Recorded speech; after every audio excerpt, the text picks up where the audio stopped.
let them wait. Shit up there like a Saturday. Listen to me how I beat the speed up like a battle. Yo, what up, guys? This is your boy Kofi with KO Sports Talk, back out with another video, and I'm with my co-host Chuck Full Damage Miller, and I'm pretty sure you see the title for this video. It's called A for A equals A over A, and we're going to be explaining what this title means in a bit. But before we start this video, guys, make sure to like and subscribe. Make sure to hit that notification bell so you can get the latest and greatest updates in regards to Chicago Bears news, and not only Chicago Bear news, NFL updates as well. But let's dive into this video. So, Chuck, please explain to the audience what this title means and what we're going to be discussing for today. Okay, what's going on out there, KO Sports Talk land? I'm Chuck Full Damage One, biggest Bears fan you know. And Cope is right to allow me to explain this because I was the one that gave him this title for today. A for A equals A over A. Basically, what this is showing you what Ryan Poles, his decision he just made in terms of the quarterback play here in Chicago. A for A means athleticism. He traded athleticism for arm talent. Athleticism for arm talent, which tells us that in Ryan Poles' view, arm talent is over athleticism in his book. And basically what it's saying, people, is letting you know the difference in the two QBs and the way Ryan Poles sees them. Justin Fields is athleticism. He is a phenomenal talent, athletic wise on the field. This dude's got a very strong arm. He's strong in his physicality. He's breaking huge tackles. He's running down the field at Mach speed of 4.3 or faster. You know, he's just an incredible talent, an incredible athletic talent on the field. Strong arm, but not as good of an arm talent as Caleb Williams. And we're going to get into the video breakdowns of these guys' highlights. If you watch Caleb Williams on film, you will see a dude with a massive arm, a dude who can make some incredible throws, and he can make them all over the field. He can make them all over the field. So basically what you got here, you got the hard choice that Ryan Poles had to make, being decided, being the difference between what he looks at when it comes to athleticism and how he sees arm talent. And he has already made the choice that he's choosing arm talent over athleticism. You know, and we're going to get into that in a little bit. We're going to get into that in a little bit. Yeah, for sure. And yeah, like it just seemed, especially what was going on, especially, you know, with I'm pretty sure you guys also saw the interview with Ryan Poles. Ryan Poles kind of alluded to the fact that in terms of the timeline of, you know, with Justin Fields' contract, it also kind of played into it.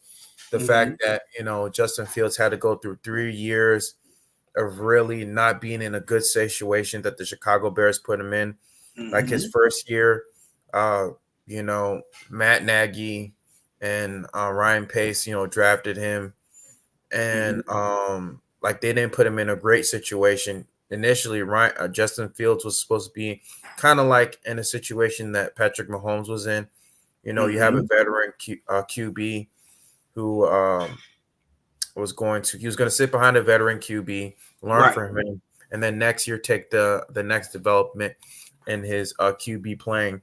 But, you know, the fact that Andy Dalton got hurt mid-game through that Cincinnati game, you know, Justin Fields, he was kind of just thrust into that situation. And then the next game where he had to start, I'm pretty sure you guys remember that Cleveland game where he got sacked 9 times. You know, I made a rant video about that. Forget it. Oh, my God. Yeah, how Matt Nagy, I made a rant video about that, how Matt Nagy pretty much just set Justin Fields up to fail. And that was pretty much like the whole entire 2021 season. Like Matt Nagy did not put Justin Fields in a great situation to succeed. He was trying to make him more like Patrick Mahomes play to more of like a Patrick Mahomes style, keep him in the pocket, and to that type of Floridian style, and that never worked out. Second year, Matt Nagy's fired, Ryan Pace is fired. Then comes in Matt Eberflus. I'm sorry, Matt Eber. Hey, right. I'm at Matt Eberflus. Eberflus. And Ryan Poles, they come in, and now they have to inherit a quarterback who was drafted by the previous regime.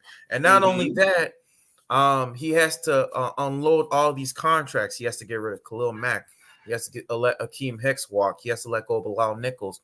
All these players go, with these loaded contracts. And he has to strip this team down to the bare bones, with the Roquan Smith situation, contract situation, how he said that the Chicago Bears, weren't, looking out for him. I'm pretty sure y'all remember that letter that he put out on Twitter, and then we had to trade him. And then we also had to trade Robert Quinn. I mean, Justin Fields had to really deal with all of it, man. I mean, up until that point, his best receiver was Dante Pettis. We signed Byron Pringle. Byron Pringle, he dealt with a lot of injuries. Darnell Mooney, he also dealt with some injuries. And so really his only best pass catcher was really Cole Kmet. Cole Kmet had the brunt of it. And his best wide receiver, like I said, was Dante Pettis, who's also going to be serving as a return man for this team. And then you go into, year 3, we have that number 1 pick, and we trade that number 1 pick to the 9th pick, and then we get DJ Moore. We got Darnell Wright with that pick. We also got Javon Dexter and Tariq Stevenson, which are really great pickups. But at the same time, Luke Getsy, he was trying to go away from how Justin Fields was playing because, in 2022, up until that Commanders game, up until the end of the season, the Bears were pretty much just averaging damn near like 25 points per game. And they were playing to mostly Justin Fields' strength. But 2023, they completely changed it up. They were running like all these screen plays. They're running a lot of like trip formation plays, trying to make Justin Fields look like Aaron Rodgers. And so we're going from him playing like Patrick Mahomes to him playing like Aaron Rodgers, trying to play like Aaron Rodgers. And that doesn't even fit his style. And he was talking about like how he was playing more robotically. He wasn't playing as himself, and it was this season was just a mess. Now coming into this offseason, Ryan Poles is able to trade, get the weapons. We thought that he was going to get the weapons for Justin Fields, set him up, for the season to kind of prove himself. This is almost like kind of a prove which would have made great sense. That would have made great sense. Yeah, we thought this was going to be like a prove it year for Justin Fields. He got Shane Waldron from Seattle. How he was able to unlock Geno Smith. Going from a journeyman quarterback to being a Pro Bowl quarterback. Unlocking his strengths. And we thought that Shane Waldron, he was going to come in and help Justin Fields take that next development and being that franchise quarterback that Chicago's Bears were going to be.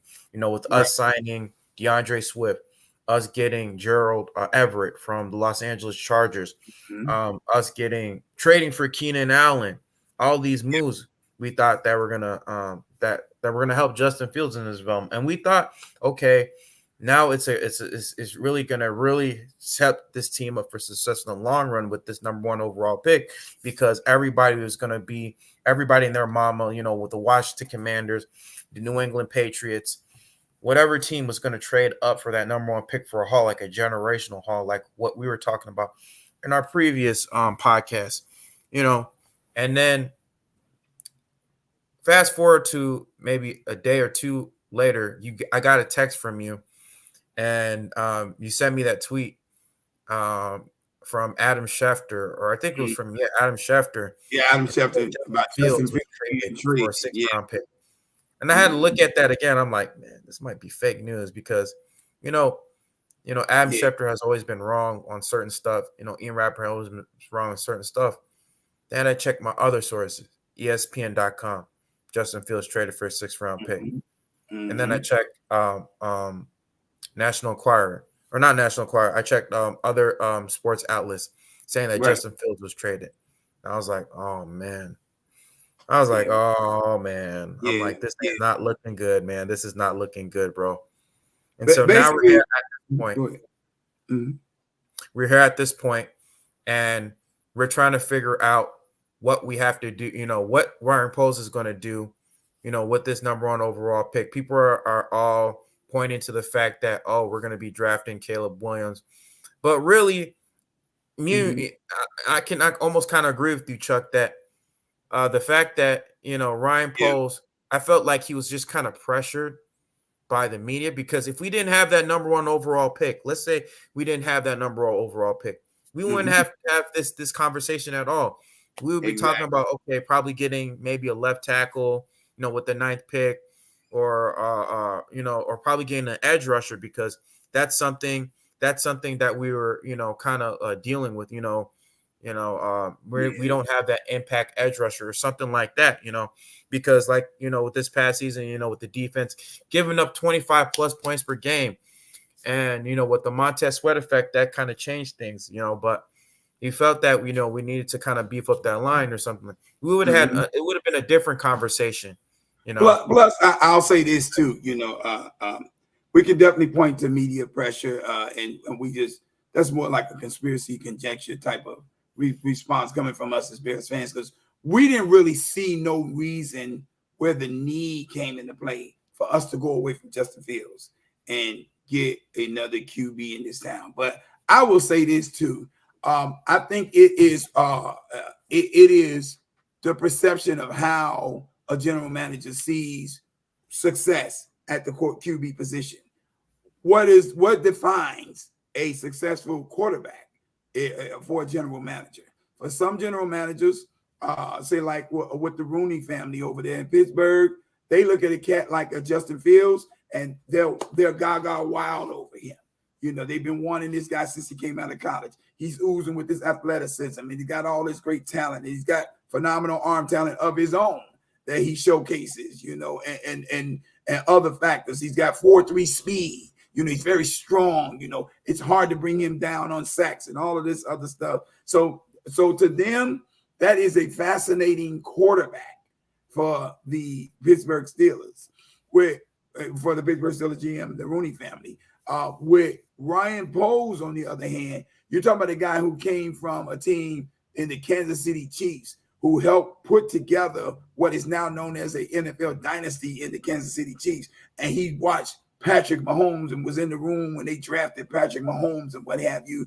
And he watched this guy, his maturation process and his ability on the field to will his team to win, and this phenomenal arm talent that he has to be able to make, as you say, what's the term you use? Off-platform throws. Off-platform throws. And for him, that is the type of successful QB. That's the type of QB that he looks for when he's looking for one that's going to be successful for a team that he's building. He's seen it work in that fashion.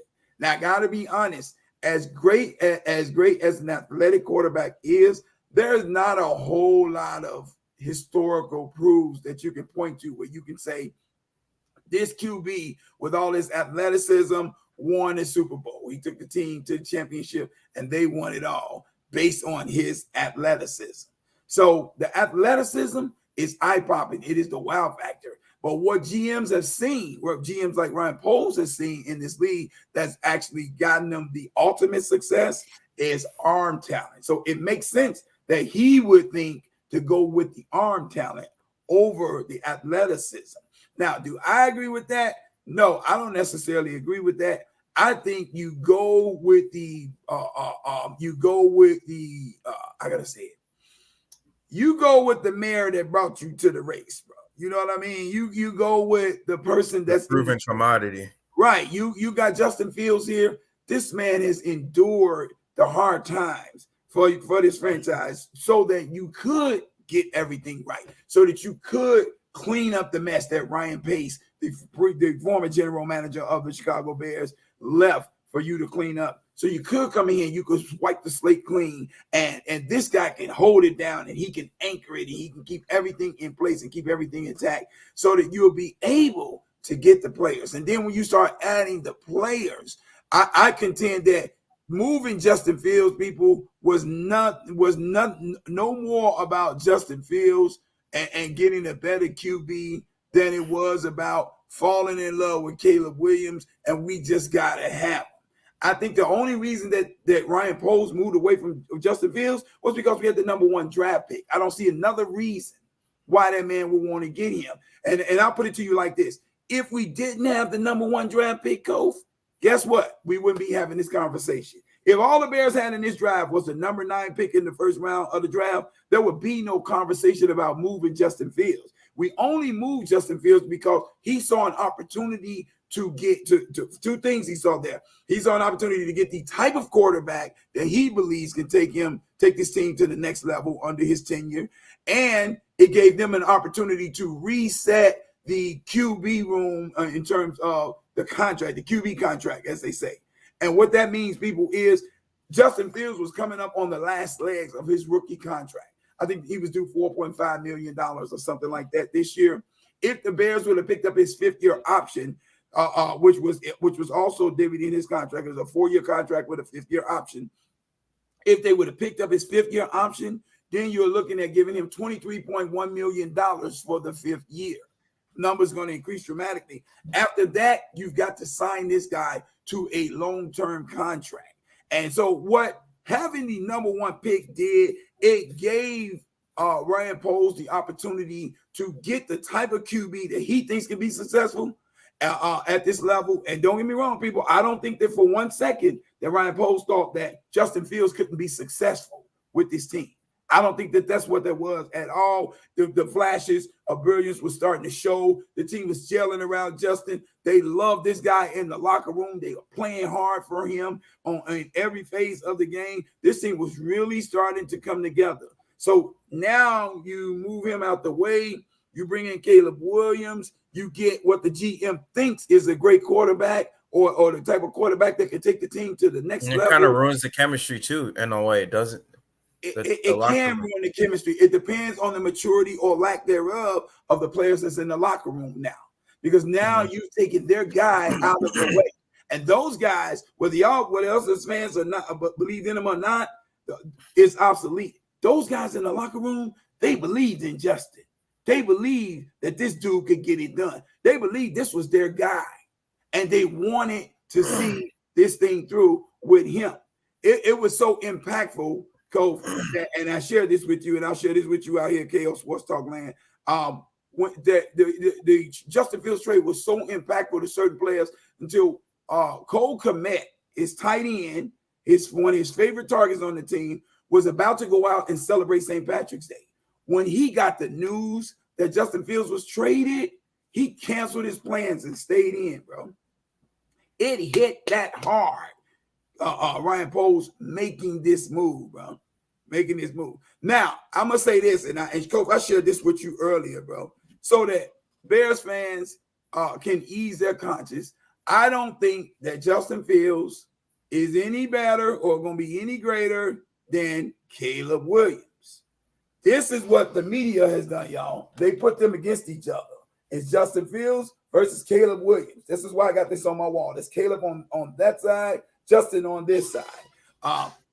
But I think that two things can be true at the same time, people. I think that it's possible that Justin Fields is still going to be a great quarterback. I don't see Justin's I don't see his flair or his flame, his brightness. I don't see that diminishing in Pittsburgh. I think he's gonna take that team to a Super Bowl. I really believe that. I said that when the trade happened, and I still stand on that. Pittsburgh is just the right type of organization for a quarterback of his caliber. You know, he's in that vein of the Ben Roethlisbergers, who was a very athletic quarterback. Ben in itself, in his own right, was a very athletic quarterback. He could keep plays alive with his legs. He's very strong and hard to bring down. So Justin is kind of in that same vein.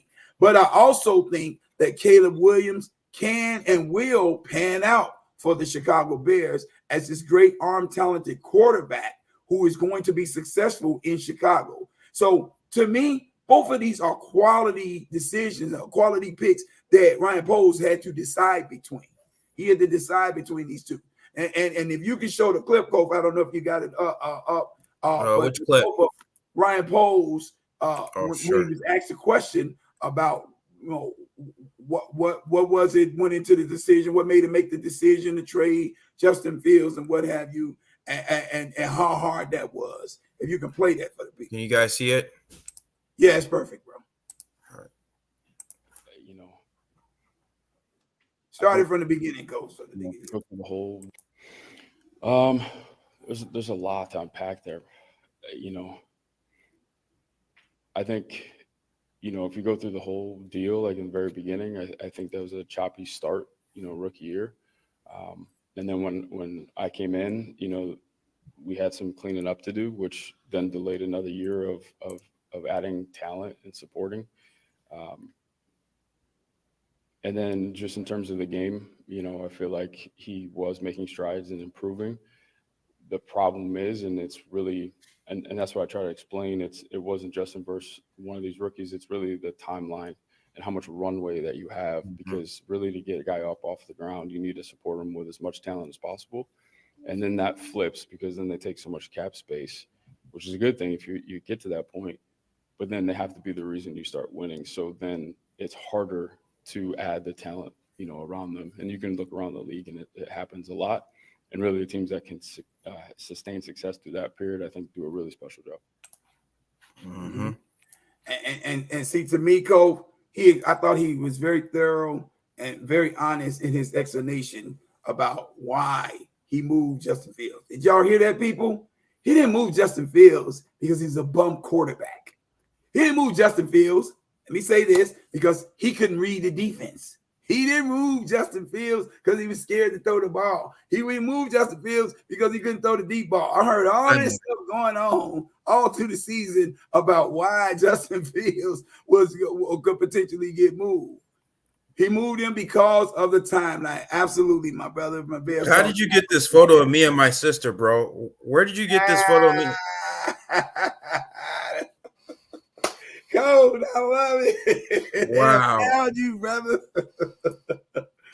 But that is absolutely right, my brother. He moved him because of timeline. And what that basically means, each quarterback generally has 3 to 4 years on the rookie contract, people. And in those 3 to 4 years, the QB position, the QB that the team brings in is being evaluated on whether or not the team believes that the general manager and the coaches believe that this guy has the potential to lead them to a championship. So during that 3-year period of time, they evaluate whether or not this guy is worth paying the big bucks. Because generally after the 3 or 4 year period of time, now we're talking about contract extensions. If you believe in this quarterback and you believe this is a guy that can take you to the next level, you give him the contract extension, like you see the New York Giants foolishly did last year or year before last with Daniel Jones, which I thought was fool's gold on their part. I don't know why they felt that they needed to pay Daniel Jones $42 million a year, but they did. Or you make the decision like Ryan Poles did to reset the QB contract by trading Justin Fields and getting another guy who you think may be either more palpable or just as palpable as this guy without costing you this boatload of money, So that's what he's talking about when he talks about the timeline. That's what he's talking about when he talks about the timeline. Dude, I wonder how he got this photo of me. This is my high school. Man. The internet is undefeated, my brother. Yeah, but I also have this clip of what's his name also talking about Justin Fields' potential. Mike Tomlin on Justin Fields. So I'm also gonna play that clip too as well. Okay. I have this right here. I'm gonna And before you play that, Kobe, let me just say this. Going to set it up. Mm-hmm. People, if you think Justin Fields is a trash QB, just listen to a phenomenal NFL coach in Mike Tomlin talk about what he sees potentially in Justin Fields. where he sees this guy's talent level. Go on and play it, go. Started from the beginning, bro. Transactions necessary, and we did the transactions necessary to kind of send Kenny to Philly and acquire Justin. We're excited about the guys that we have in Russell and Justin, man, and just really can't wait to get started. Mike, Justin, what have you seen on film that kind of gave you the confidence that he still has more to give than he showed in Chicago? Oh my gosh, man! It's, he oozes talent and potential. He's worn the responsibility of being a franchise quarterback, but still he gets an opportunity to come into a community-like situation and learn from a guy that's been doing it for over a decade. Man, there's a lot of meat left on that bone, man. I'm just excited about working to be a part of extracting. We did the transactions. Mm-hmm. So, people, I don't know if you all caught that, but when he asked the question, when Mike Tomlin was asked the question about what did he see in Justin that made him want to make this trade, he said, "Oh my God, he is oozing with talent." He said, "This guy is running over with talent, and he's bore the responsibility of being the face of a franchise. He knows how to lead a team. He's wore that on his shoulders in Chicago for 3 years." If Justin Fields was a bomb, as so many Chicago Bears fans who still don't know what a QB look like, we're gonna get into that in a minute. But if he's a bomb, as so many Chicago Bears fans has said that he is, what is Mike Tomlin talking about? This is a guy that Mike Tomlin had his eyes fixed on at his very pro day when he was coming out of college at Ohio State. He wanted Justin Fields then. He went to that man's pro day and he was all in his face while the man was walking in talking about, "You know what I'm here for. You know what I'm here for." He was coming to get Justin Fields. The Steelers just couldn't make it happen. They just couldn't make it happen because they didn't have the draft capital or whatever. Plus, the Bears needed a quarterback at 11, and they weren't going to let him fall any further. No. But this guy is a phenomenal, athletically gifted QB.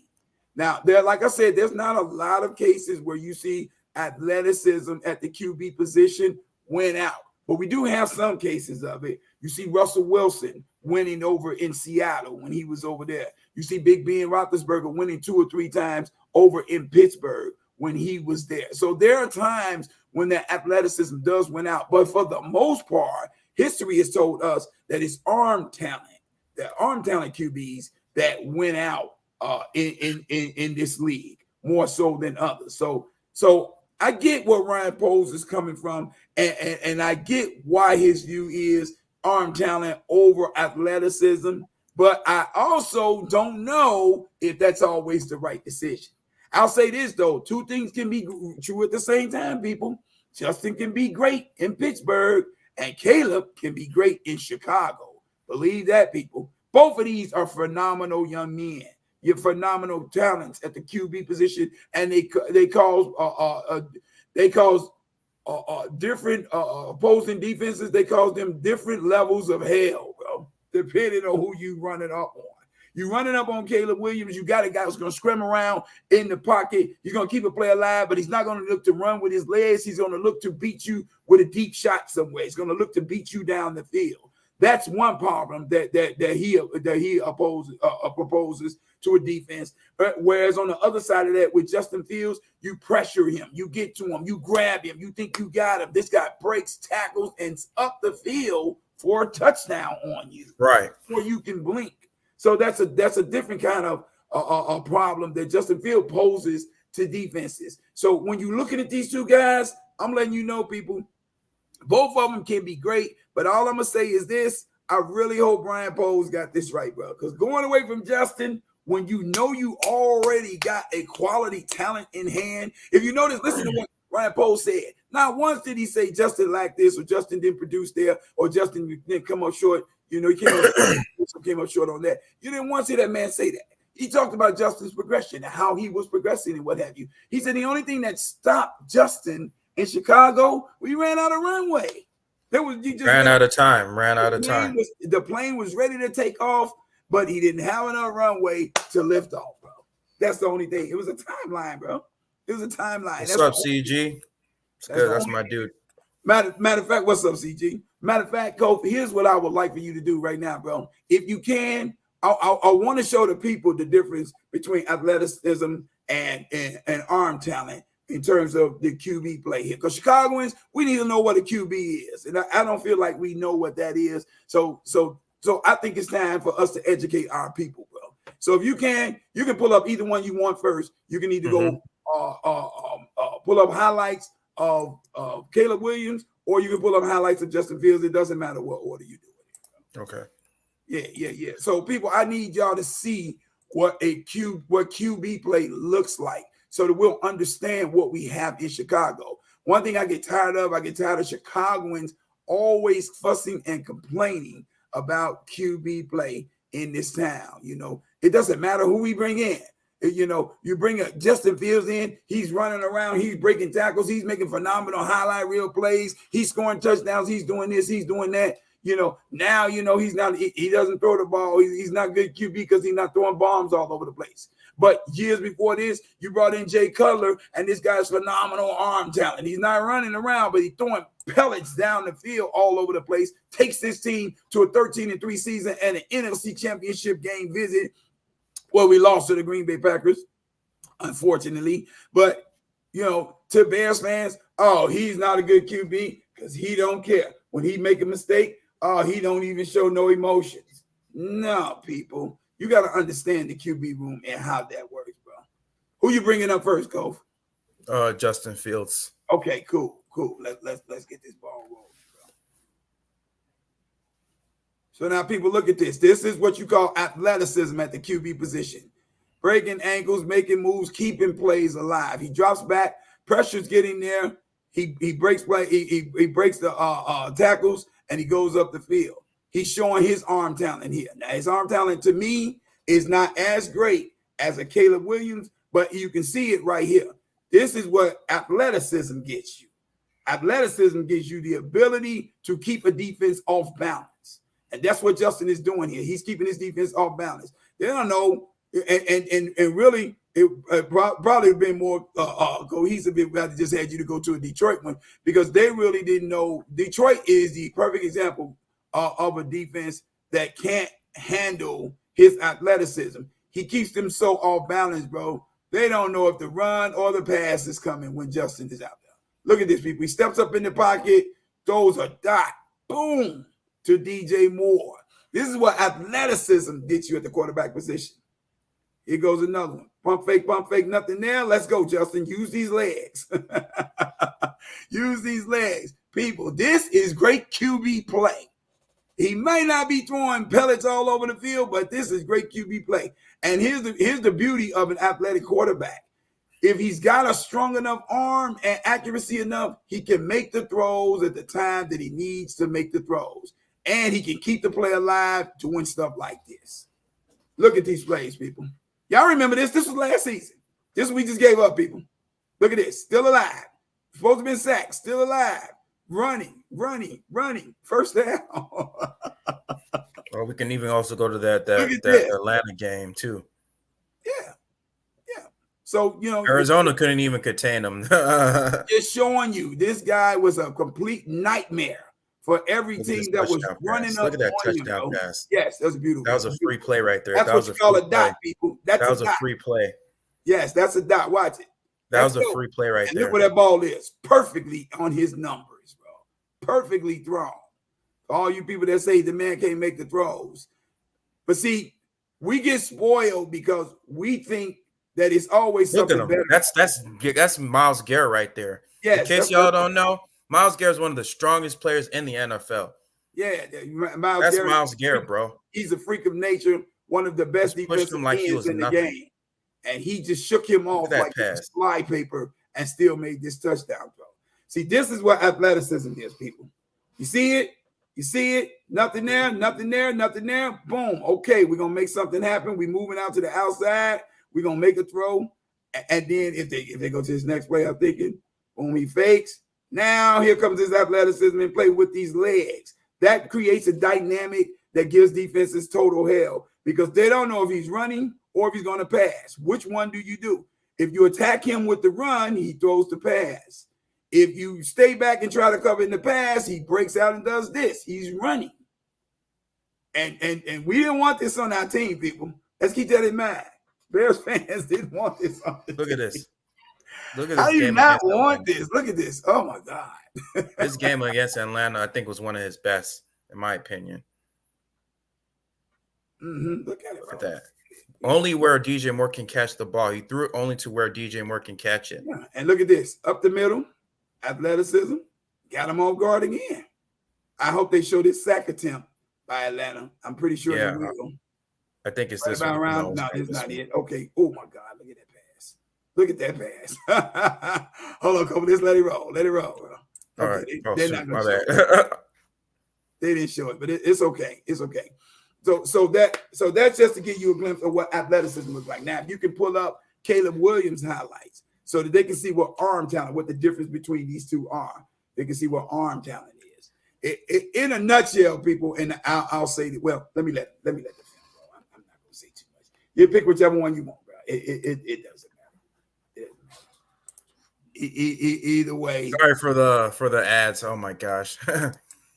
Hey, brother, you don't own YouTube. Don't worry about it. Yeah. If you did, I don't think we'd be talking in this form. No.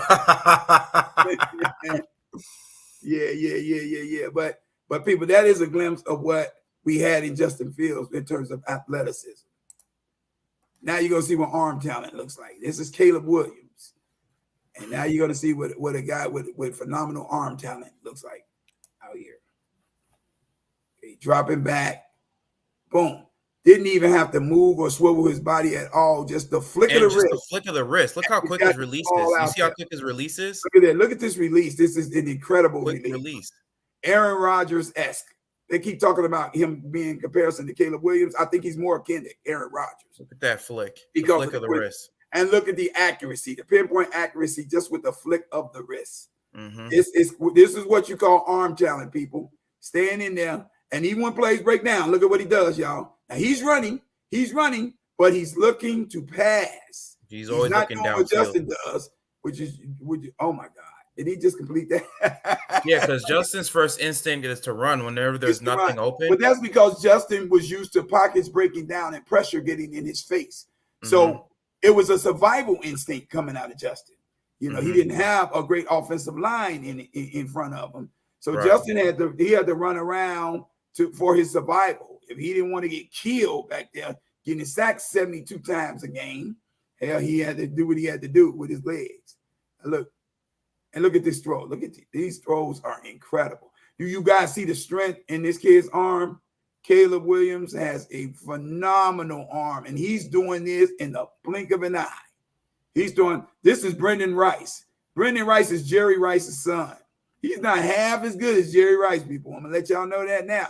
But under Caleb Williams, he might have just helped this dude parlay his way into an NFL contract. Look, and when he does run, it's by design, people. You see this? That's a design run right there. That was designed. And notice it was for a short distance. There's very, very few times where you're going to see Caleb Williams take the opportunity to run out of the pocket. So he does have this ability. Just for the record. That infamous game where he played against Texas, where he scored 6 touchdowns. Now, let me say this, people. He is not as fast as Justin Fields. He is not as strong as Justin Fields in terms of his athleticism, but he is still gifted nonetheless, even with the athleticism. He is still gifted nonetheless. So we're not going to diminish either one of these guys. Look at this move. Oh, my goodness. Damn. Wow. Wow, Caleb. Okay. Play that back. Play that back, bro. Play that back. Chicago, this is what we get. Play that back, bro. Yeah. Watch that this spin cycle. He put him in a spin cycle. Wow. Madden would be proud. Oh, my goodness. What? Should I slow that down? Well, hold on. Let me slow that down. I got to slow that down. Oh, I'm sorry. God, that is nasty. Dude, I got to slow that down, bro. He put him in the whole spin cycle. Look. Oh, my goodness. Look at that. Look at him. Fake. And then watch the juke move. Keep watching. Let it roll, go. And watch the juke move right here. Pink. Let's go. I love that. I love that. So this is what I'm saying, people. it just really depends on what our general manager thinks that he needs to be his QB, what he wants at the play. Okay, play breaks down, picks the ball up. In this situation, Justin would have picked that up and ran immediately. Caleb doesn't look to do that. Caleb picked it up, still looked downfield. Still and he has great pocket presence. I don't know if you noticed that. His pocket presence. Oh, his pocket presence is incredible. His pocket presence impeccable. is incredible, bro. Caleb Williams' pocket presence is incredible. It is next level, bro. It is next level. Very much is next level. Run around. And this is why I say he's akin to Aaron Rodgers. See, he does these smart QB thing. Don't take the hit. Let's get out of bounds. Survive for the next play. Because he's depending on his arm, bro. This kid is depending on his arm. And when I tell you he depends on it, look at that. This is arm talent. That is arm talent. Stepping up in the pocket and letting her rip. Yep. So either way, and thanks for showing that, Kofi. I appreciate it. All right. My point for having you to show these two was to show Bears fans that either way, this is a win-win situation. Win-win situation. You don't have a QB here in this dynamic that was a bad decision. If Ryan Poles had made the decision or the choice to stick with Justin Fields, he wasn't doing anything wrong. He made the decision to go with Caleb Williams, and Caleb pans out. He hasn't done anything wrong, people. This was a win-win type of situation for Ryan Poles. He couldn't go wrong here, people. He made a business decision from a financial standpoint to go with Caleb because it cheapens the rookie, it cheapens the QB position, and it still frees him up with more money to go get other players. And resets the QB clock. Absolutely. So two things can be true at the same time, people. Justin Fields was no bum. He was no slouch in this time, in his time here in Chicago. Justin Fields was on a 3-14 team and got a vote for MVP. He got one vote for MVP on a 3-14 team. What quarterback do you know that sucks that is capable of doing that, bro? You don't get no vote for MVP on a 3-14 team. How does that work? Explain that to me, man. Pittsburgh got fool's gold, man. They're gonna do. Pittsburgh got fool's gold for that. Now let me say this, Kof. There's been questions that's been asked to me about Bears fans and whether or not we are going to give Caleb Williams a fair shake, a chance, because a lot of Bears fans are still heated. They're still pissed at the fact that we traded Justin Fields. Nobody, not I can say we about 50-50. It was down the middle. Some wanted us to 50% of us wanted him gone. The other 50% of us wanted him to stay. I can say it's like 50-50 in this town when it came to that. But that being said, the question was asked me, are we going to give him a fair shake? Absolutely, I believe we have to give this kid a chance to gel and get his sea legs under him. But I'm going to say this, and I'm going to go on record as saying this. The more I've looked at this situation, the more and the deeper I dive into it, the more I say to myself, there is no way that I'm going to expect anything less than Caleb's best and this team winning at least 10 games. And I'm looking for that immediately. And let me tell y'all why I say that, people. The reason that I say that is because Caleb Williams, unlike Justin Fields, when he came into Chicago, is coming into a phenomenal situation. It's very rare that you have a rookie quarterback that's coming in as a #1 draft pick that's coming into a situation where he's got two lethal veteran wide receivers. It's very rare that you're going to see a rookie QB come in with top-tier talent from not one, but two tight ends. It's very rare that you'll see a rookie QB come in with a phenomenal running back pool like DeAndre Swift, Khalil Herbert, and Roshan Johnson. And it is very, very rare that you'll see a #1 pick come in with a comparable or to solid, cohesive offensive line, which we're bringing together. Caleb Williams is coming into a situation where he's got all the tools that's being handed to him to work with. Justin Fields didn't come in here in that same type of situation. Justin Fields came. I got a question. I'm sorry, I didn't mean to. No, go ahead. You good, bro? You good? I was gonna say, do you think that Caleb Williams has a better situation than CJ Stroud right now with the Houston Texans? I don't know, bro. I can't say that. I can't say that. CJ, he was blessed with a general manager that knew how to put a team together, bro. And that guy went and got phenomenal talent at just about every position on that team. I would say it's comparable. It's close. I'm gonna still say, you know, the Houston Texans have CJ Stroud had a little bit more of an advantage in that situation because all the pieces were in place when CJ Stroud hit the field, you know. But it's very similar. It's very similar, and you know, and depending on what the Bears do with these draft picks that's left, it may you know be like eye neck and neck in terms of those situations. But when you got a QB that comes in, and that's a great point. I'm glad you pointed that out too, Cole. When you got a QB who comes into a situation where everything is in place, like CJ Stroud with the Houston Texans, you are going to look for results right away if you believe that that guy is your guy. CJ Stroud came into that situation, bro, and what does he do his rookie year? 10 wins and a playoff visit, bro. And a playoff win. They won a game in the playoffs before they got, you know, dismissed. You know, it sent to their demise. You know, I believe they lost to the Baltimore Ravens, if I'm not mistaken. But anywho, if you got a QB that's coming into a situation with all the pieces in place, all he has to do is perform at that point. Don't kill you. Don't throw you out of games. Don't have 1,000,001 turnovers. Manage the system that's in front of you. If you got all the pieces in place, you should get results. So I believe that we as Bears fans, we have a right to put a high demand on Caleb Williams coming into this town. Now, am I going to kill him every time he makes a mistake? Absolutely not. I understand he's a rookie. I understand he's going to have some mishaps. He's going to make some misreads. He's going to do some stuff that's going to that may cost us some games sometimes. But do you give him a hall pass for an entire rookie season with all of this talent around him? Absolutely not. Because if he manages, especially if you don't make the playoffs, if he but manages the games well, and don't kill us trying to make off-platform throws and stuff that turn into turnovers and interceptions and what have you, if he manages the game well, we should still be able to win, even if he's only throwing 10, 15 times a game, which I don't foresee him doing that ever. This is a gunslinger we're talking about, people. He's a gunslinger. But in the rookie year, we definitely should be able to get some results from him here. Who do y'all? There's who is that? Bears Talk Now is asking. Yeah, the dude has my picture. He probably took it from Facebook or something. Yeah, dude, that's kind of creepy. I'm not gonna lie to you. That's kind of creepy. I don't like that, man. That's troll.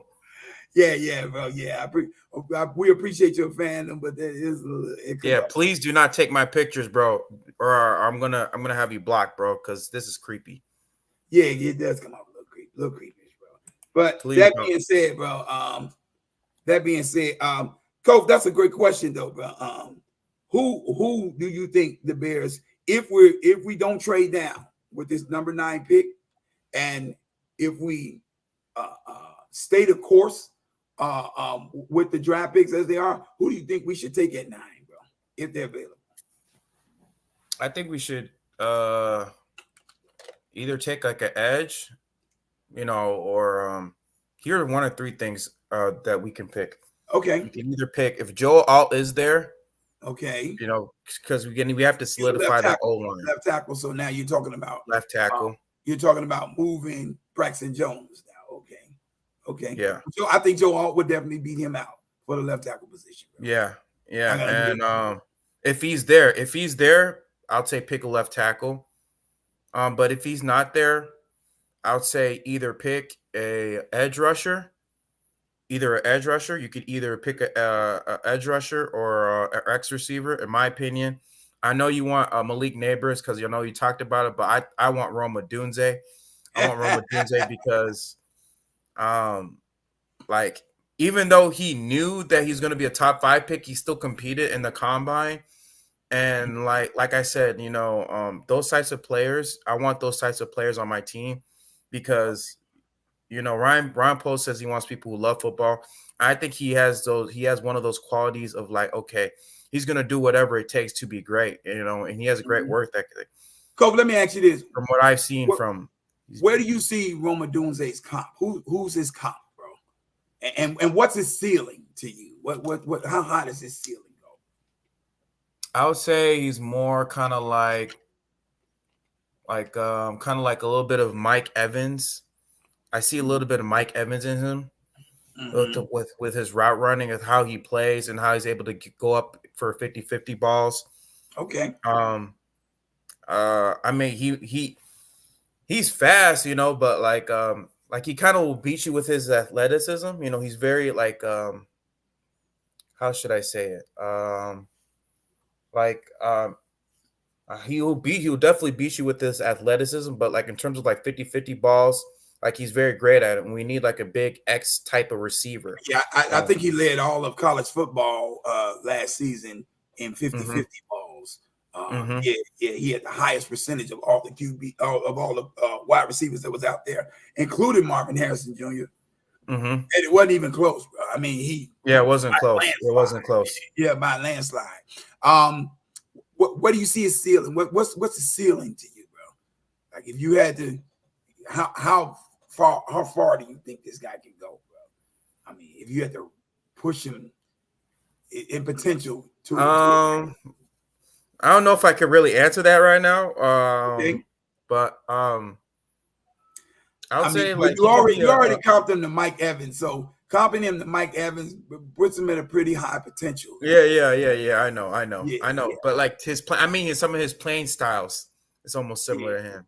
For me, are you done? I'm sorry. Yeah. I'm done. Sorry. Okay, yeah. For me, I would, if we ended up with the number 9 pick, Kobe, you already know I'm big on offensive line right now. I think the Bears need to keep shoring up his offensive line. I think it's cute what Ryan Poles has done in the free agency with offensive linemen, but I don't think it's enough, bro. These are a lot of 1-year, 2-year contracts. We need solidified pieces at that offensive line position. So for me, if he's still on the board, you are absolutely right. Give me Malik Neighbors all day. Malik Neighbors gives me Jamar Chase type vibes when I watch this guy play, bro. I see a lot of Jamar Chase's abilities in this dude, and I think his ceiling is uber high, bro. So my comp for him is Jamar Chase, and I think that you know his ceiling is uber high in terms of what type of talent this guy can be. Bears talk now. You may be right. I think you might be right. I'm hoping the Chargers are looking more at Roma Dunze. He says he don't think that Malik Neighbors is falling past the Chargers. You may be right. I'm hoping that they fall in love with Roma Dunze and Malik Neighbors does fall to us. Because if I got to take another wide receiver in this draft with that first round pick, I want Malik Neighbors, bro. That's who my eyes are fixed on. Another thing here, if not Malik Neighbors, I believe the Bears still need to go offensive line and give me Jackson Powers Johnson all day. We need to shore up that center position. This Coleman guy is a stopgap, a quick fix type of a player at that position. But Jackson Powers Johnson is the dude that needs to anchor this offensive line, bro. We need that guy there. This other guy can never say his name right. I want to say he's from Oregon State, but he's one of those big Samoan type guys. I can't think of the guy name. Carlos Fuaga from Oregon State. There you go, Fuaga. Thank you. I like him too. Thank you for helping your co-host out, Kobe. I appreciate that. But yeah, the Fuaga, yeah, he's nasty in the trenches and he's versatile, bro. You can move him around. He's not just a one position guy.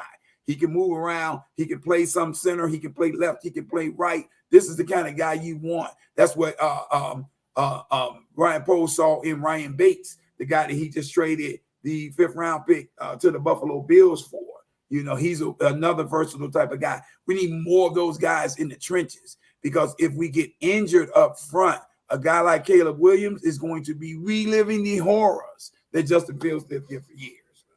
And he is not as freakishly athletic. He's not as freakishly athletically gifted, if I'm saying that right, as Justin But Fields. he's freakishly arm talented. Yeah. I mean, I'm playing. Definitely, he is freakishly arm talented. Yes, he is. But that being said, bro, we need if we're taking somebody at 9. If it's not Malik Neighbors, you got to give me an offensive lineman, bro. Detroit versus everybody, Kings of the North. Ooh. You know what I just told Don Burr? You know what I just told a Detroit Lions fan today? I just told a Detroit Lions fan because he told me that you guys coined that phrase, Detroit versus everybody. You did. I just told him that was as bland a saying as a team could ever come up with. And I'm going to tell you, bro, let the Detroit fans base up there know that y'all need some seasoning to that, bro. It doesn't have the same impact or the same flavor as they did like when the New Orleans Saints came up with theirs, when they fans came up with one. Who that say you're going to beat them Saints? Who that? Who that? See, you ain't no flavor with that, nah. That's too bland, bro. Y'all need some seasoning. And we got Bear Down. Bear Down is more flavorful than freaking. We got Bear Down up here. You know, even the Packers, I can't stand them, but they got Go Pack Go. You know? That sounds so corny. Go Pack Go. That is corny, bro. That is corny. And it sounds constipated, too, with that cheese. I know, right? Anywho, but yeah, that Detroit that sounds constipated. Bro, y'all need to put some seasoning on that. Y'all need to spice that up. That's some garbage. Nobody saying on that, Don. Don't nobody even quote that but y'all, but nobody want that. Y'all can have Detroit versus everybody. But that's neither here nor there. So but back to what our talks were here. Yeah. I think the smart thing for Ryan Poles to do, and who knows what Chef Poles is cooking up, but I think the smart thing for Ryan Poles to do would be to trade down from that pick and try to get more draft capital. You know, the 9th pick in the draft is worth 1,350 points. So if you trade down, say like with the Philadelphia Eagles, who seem to side everybody in the offseason, so they don't have no need of nothing when it comes to draft capital. But if we trade down, let's say like the 22 with them, get their 22nd pick, I believe we could also steal their 50th second round pick, their second round pick at number 50, and maybe a later on pick down the road or somewhere in the future. I think that we can really bolster and still end up getting we can still bolster our draft capital and still end up getting a cat like a Jackson Powers Johnson, who I don't necessarily feel like the Bears have to take at number 9, you know, because I do believe he'll be down the road somewhere and available. But if we're stuck with number 9 and there's no Malik Neighbors on this board, give me Jackson Powers Johnson all day, bro. I gotta have him, bro. I need to shore up my offensive line. I cannot stress that enough. And believe it or not, Minnesota, they definitely want to trade up. They're at the 11th pick. And they're talking about, JJ McCarthy. JJ McCarthy has been shooting up the draft boards too. And so they're probably want to go after Minnesota. We working. We shopping. We shopping right now. Come on, Minnesota. Come and get him. Come and get your JJ McCarthy at 9 and give me Jackson Powers Johnson at 11. I'll take that. So you said, so Chuck, you said, in terms of like wide receivers, right? So if, let's say for instance, right? So Malik Neighbors or Romo Dunze. So the teams that are ahead of us in terms of like the 9th pick, who do you think has a chance at taking one of those 2 wide receivers? I can see the Chargers. The Chargers, absolutely. Maybe the Giants.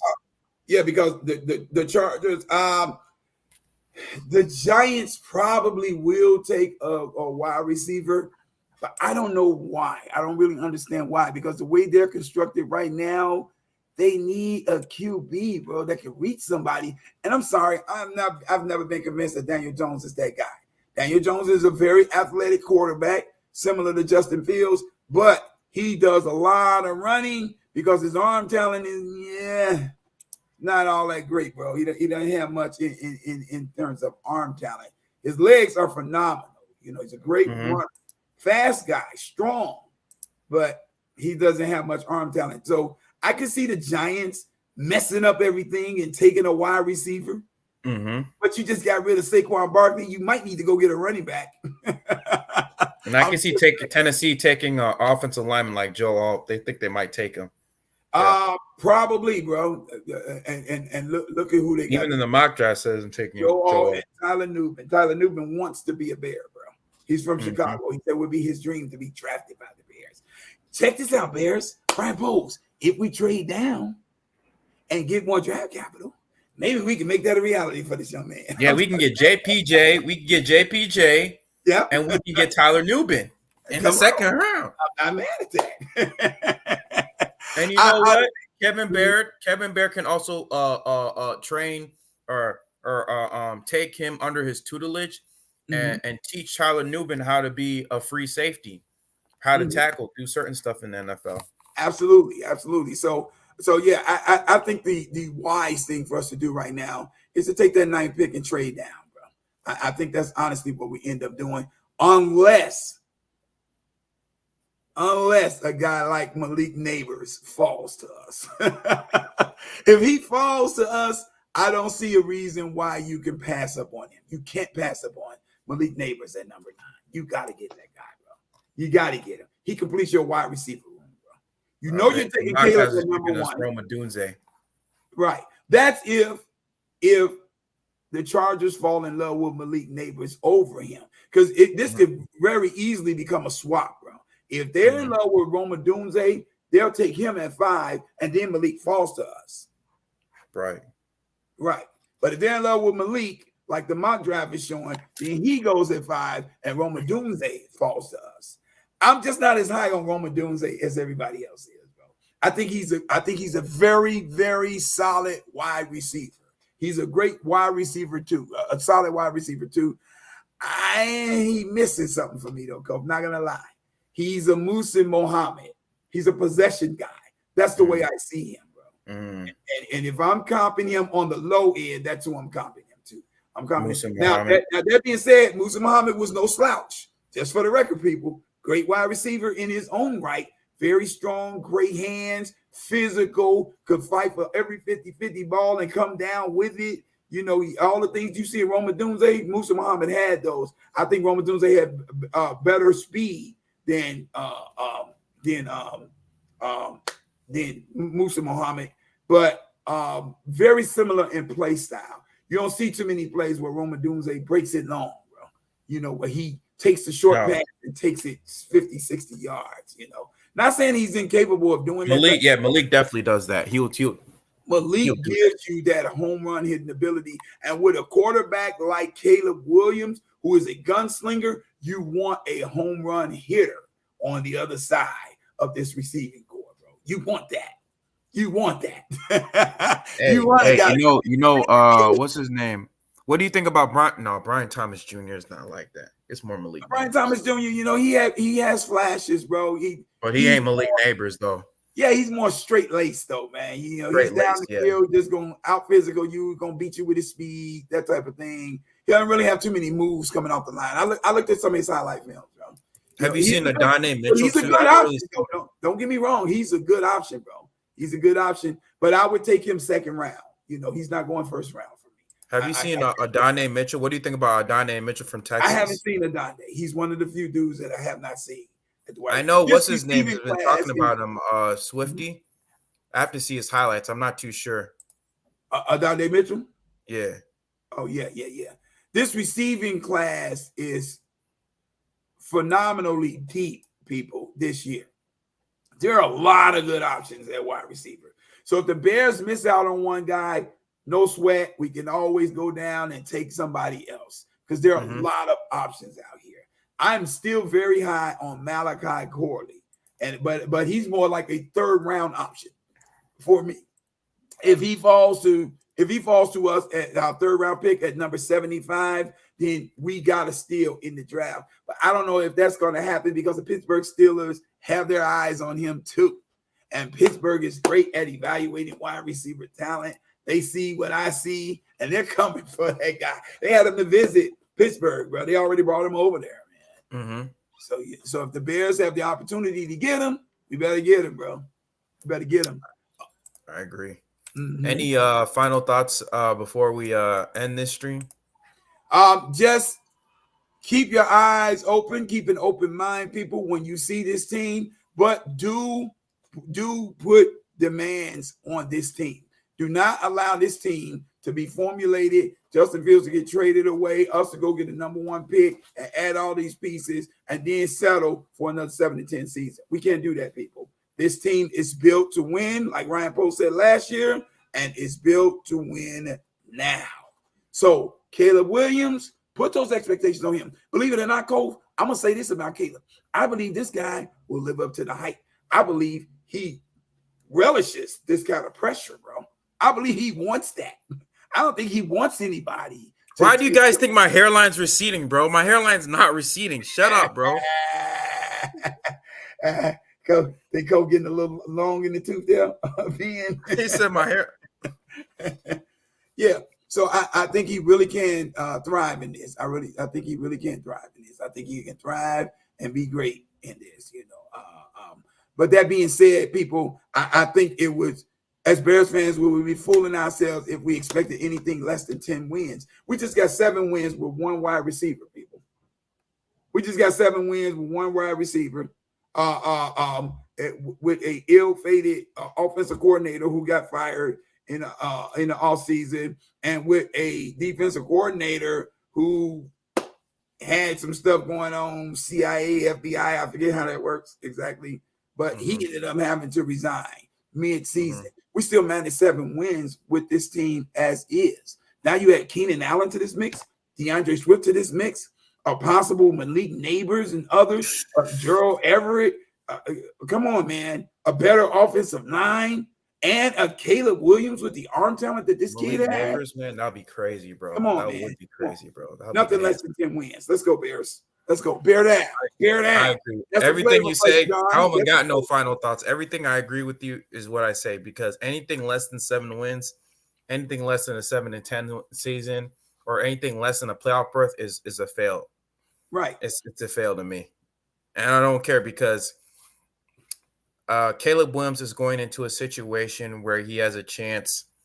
He has a chance to, put a stamp on this team. Like, okay, this is my team, you know, and once he goes into it, he doesn't even got to do too much, because I know in some of his interviews, he said that he always has to play like Superman, but he doesn't even have to do it this situation. He doesn't have to be super. He doesn't have to be Superman. All he got to do is just be a game manager, kind of like what Brock Purdy has been doing. Even though, in my opinion, Brock Purdy, he's been playing like a franchise quarterback for the 49ers. But if all he's got to play like Superman, Brock Purdy is playing like Spider-Man. Exactly. Hey, look, think about this, people. Caleb's coming into a situation where he's got a wide receiver class, and offensive line and weapons around him at the running back and tight end position that's going to make the game easy for him. These guys are going to get open. Caleb's going to see a wide open Keenan Allen running down the field. He's going to see a DJ Moore with great out routes and breaking ankles and getting free for the deep ball. He's going to see a lot of that. He's going to see a Cole Kmet who's unguardable going down the field by any linebacker or any little bitty safety that's trying to cover him over the top. He's going to see a Gerald Everett who's going to mix it up and can break it long from a short pass. He's coming into that. He's got a DeAndre Swift who's coming out this backfield. He can take a dunk pass and take it 60, 70 yards up the field for a touchdown, bro. He's coming into a hell of a team, people. So he don't have to be Superman. Caleb just got to play smart. That's all they got to do. With his arm talent, be accurate like he has been in college, and play smart. If he plays smart, this should be 10 wins easy, bro. This should be, and he's got a number 1 defense. Let's remember that, people. He's coming up. They're coming off of a top year. 5 defense, last 8 games of the season, they were the number 1 defense in the NFL. Tied the San Francisco 49ers for the most interceptions with 22. You know, the defense that started the year off looking horrible. And team that went to the Super Bowl too. Come on, man. There's no excuse, Bears fans. We gotta have Caleb come in here. We gotta have him play, y'all. We gotta put that demand on the kid. But I think he will relish that. If you go back in the comments here, I think Ray Pitts, he asked a question earlier, man.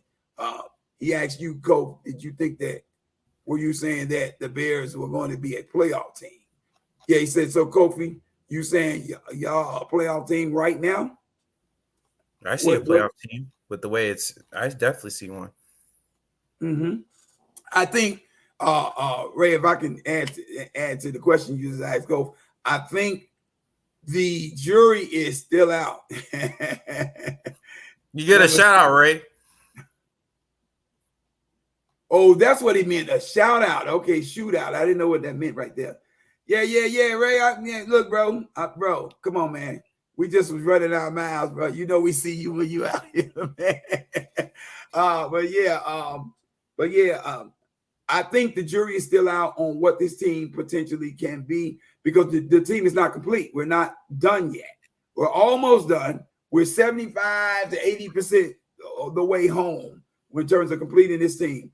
Right now, we need to shore up the offensive line. I still think we need 2, maybe 3 more offensive linemen that we need to draft. I would love for us to draft because you want people that can be a long time. You know, we need another wide receiver on the outside. We really need to get 2 more wide receivers, if you ask me, because we need an X receiver. That's my Malik Neighbors guy. And we need another guy just in case Keenan Allen, who has a history of injuries, goes down with an injury. That's my Malachi Corley guy in the 3rd round, the 75th pick. Crossing fingers, people. Crossing fingers. Somebody said I got a big forehead, really? You said what? You got to be. Y'all trying to roast me. Say I got a work. Yeah. I said I got a worse hairline than Stephen A. Smith. Funny. Y'all crazy, bro. Y'all crazy in the comment. I'm sorry, man. Oh my gosh. Okay. Optimus says that Adam Mason says 22 is going to ride. What does this mean here? Adam 22 Mason is going to ride Caleb Williams like a mechanical bull. Okay. What does he mean by that? Not even sure what you mean by that. It's a Kofi. You need that Bears draft hat. Oh, draft hat. Okay, I'm not sure what that's. Okay, whatever. Yeah. Anyway, guys, like I said, I forget we got my train of thought. Y'all bogus in the comment section. Y'all talking about my hairline and all that. Big time. Get off my guy. Big time. Get off. Yeah. I forgot my train of thought. Yeah, but like once we draft Caleb Williams, right? Once we draft Caleb Williams, the expectation is for us is to no less than 7 wins, because at this point we got to keep progressing. Yeah, I know that Caleb Williams, he's definitely gonna go through his rookie struggles, but that doesn't take away the fact that he's got to do too much in this system. He doesn't have to do too much. I don't even think Keenan Allen, people are saying, oh, Keenan Allen, he's 31 years old, you know, and a lot of receivers who are over 30, they tend to like slip and fall. You know, they talk about, you know, with Julio Jones or, you know, with Randy Moss after they turn 30, or T.O. after they turn 30 plus years old, like they tended to start falling off. Well, with those types of receivers, they were more so relied on their speed and their athleticism. And Keenan Allen, he relies more so on his technique. He's more of like a tactician. Oh my God, wide this receiver. is incredible. He is incredible. People, if Keenan Allen retires tomorrow, I want the Chicago Bears to hire him as a wide receivers coach, because he can teach a wide receiver the dynamics and so phenomenal. Have him looking so phenomenal with the mechanics, bro, and how the dynamics of beating a defender that's in front of him. He can show you how to get off the line and just how to shake and bake a dude. I mean, it like you wouldn't believe. He's not the fastest guy in the world, people, but this guy is always open. And guess what, people? He has a history of lighting up the NFC North. 12 to 15 catches a game against every team over here. It's ridiculous. That's ridiculous. There's nobody in this division stopping him. And now he's over here for 2 games apiece every year with Caleb Williams throwing. Good luck stopping that, people. Oh yeah, and also the new kickoff. The good thing you mentioned, Richard Long. The new kickoff rules will boost Velus Jones. Awful, bro. Before we go, Kof, could you pull that video up and show them what this new? Yeah. You gave me that. I'm gonna pull it up Adam right Schefter now. oh my God, this stuff is awful. People, That yeah, looks so bad, bro. I was like, really? Oh wow. I was like, oh wow. I'm curious to know, people, what y'all think about the new rule changes that they're putting in the NFL. The hip drop rule in terms of tackling has now been banned, you know. And then you got this stuff here going on. Go on the press play, go.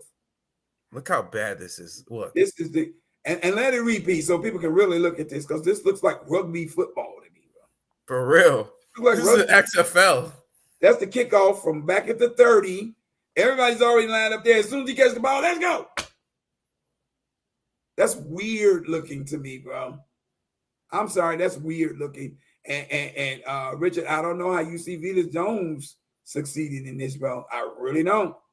Velas can succeed with the way it's set up now, bro. I don't see it, bro. I don't see it. Maybe Tyler Scott can succeed in that.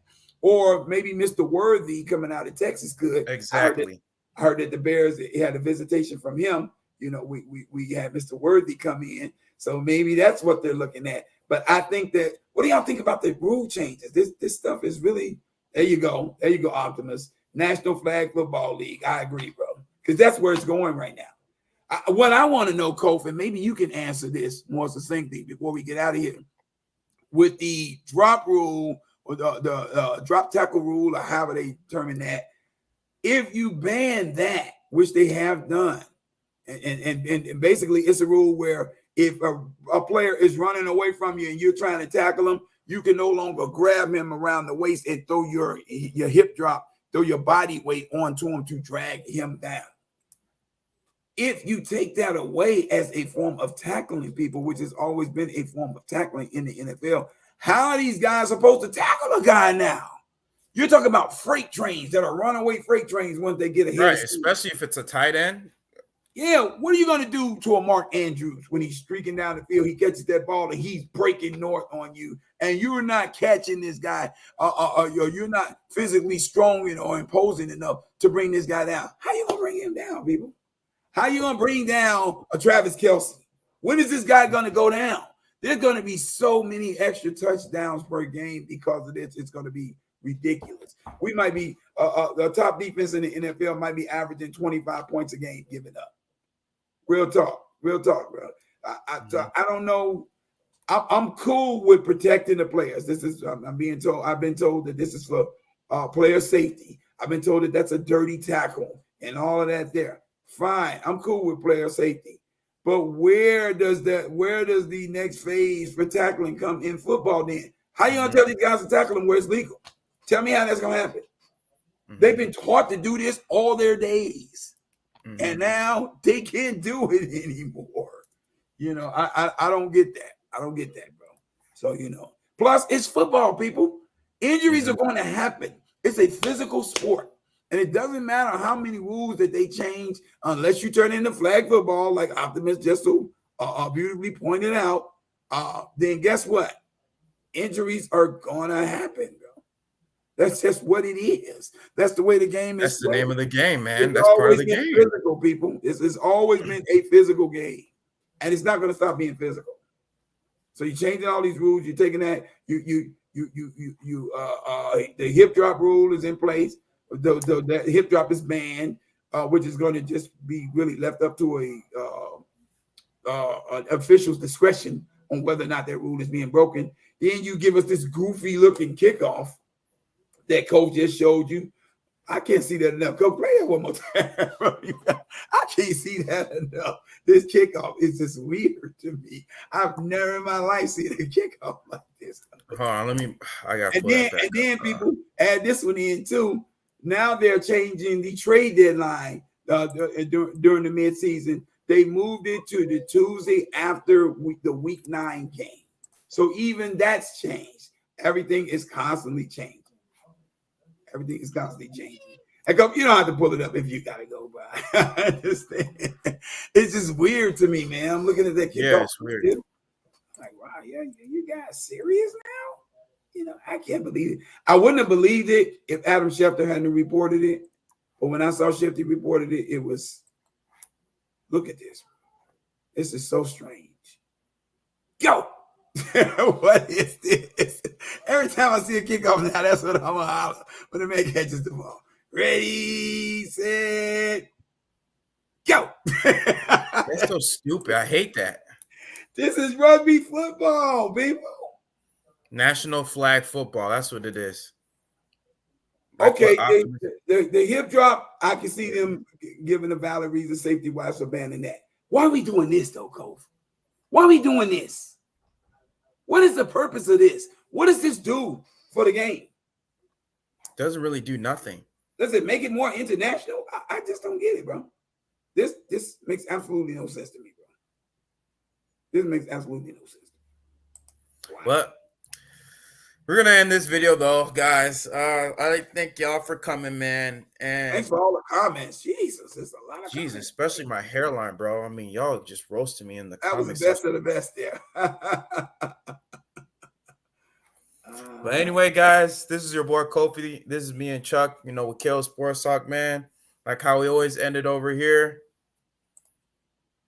Chicago up. Yes, sir. They're down. That's why I'm trying to make a better way. Whole new crib in a better place. Get my people out the hood, we'll see better days. Tell a fan sorry, I'll let them wait. Shit up.